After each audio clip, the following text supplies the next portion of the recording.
RSS के 100 साल हो रहे हैं तो टीवी पर, अखबारों में सरकार के नुमाइंदों द्वारा आरएसएस का गुणगान किया जा रहा है। लेकिन आरएसएस का गुणगान किस बात के लिए किया जाए? अंग्रेजों की गुलामी करने के लिए, तिरंगे का बहिष्कार करने के लिए, आजादी के महानायकों से नफरत करने के लिए, बाबा साहब को अपशब्द कहकर उनकी फोटो जलाने के लिए, संविधान की प्रतियां फूंकने के लिए, देश के पहले आतंकवादी और महात्मा गांधी के हत्यारे नाथूराम गोडसे को प्रेरित और पोषित करने के लिए, सरदार पटेल द्वारा हिंसा और नफरत के लिए आरएसएस पर बैन लगने के लिए, अंग्रेजों को चिट्ठी लिखकर आजादी के आंदोलन के दमन कैसे किए जाएं उसके तरीके सुझाने के लिए, भगत सिंह से लेकर चंद्रशेखर आजाद और तमाम क्रांतिकारियों को अराजक कहने के लिए, 1930 के सिविल डिसोबीडियंस मूवमेंट का बहिष्कार करने के लिए, या 1942 के भारत छोड़ो क्विट इंडिया मूवमेंट का बहिष्कार करने के लिए, जिन्ना की मुस्लिम लीग के साथ मिलकर Sindh, North West Frontier Province Bengal में सरकारें चलाने के लिए,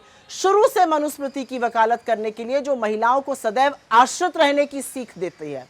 महिलाओं को दोयम दर्जा समझने के लिए और देने के लिए अपनी संस्था तक में जगह नहीं दी गई है, हाशिए पर पड़े लोगों को निम्न श्रेणी का समझने और मानने के लिए, सामाजिक न्याय और आरक्षण की खिलाफत करने के लिए, आज तक एक भी दलित, एक भी पिछड़ा, एक भी आदिवासी प्रमुख न चुनने के लिए, घोर सांप्रदायिक और घोर जातिवादी होने के लिए, आखिर किस चीज के लिए आरएसएस का महिमा मंडन किया जाए, आरएसएस का गुणगान हो? ये जो लाल किले की प्राचीर से नरेंद्र मोदी जी ने आरएसएस का महिमा मंडन किया, ये असल में बौखलाहट है कि किसी भी तरह उसे कुछ मान्यता मिल जाए। लेकिन ना भाषण से, ना सिक्का जारी करने से आरएसएस का सिया सच बदला जा सकता है। उनकी ट्रेनिंग का नतीजा, ज्यादा दूर देखने जाने की जरूरत नहीं है, बस आरएसएस के पूर्व प्रचारक और प्रधानमंत्री नरेंद्र मोदी को मुजरा, मंगलसूत्र, शमशान, कब्रिस्तान बोलते हुए सुन लीजिए। प्रत्यक्षम किम प्रमाणम, यही ट्रेनिंग है।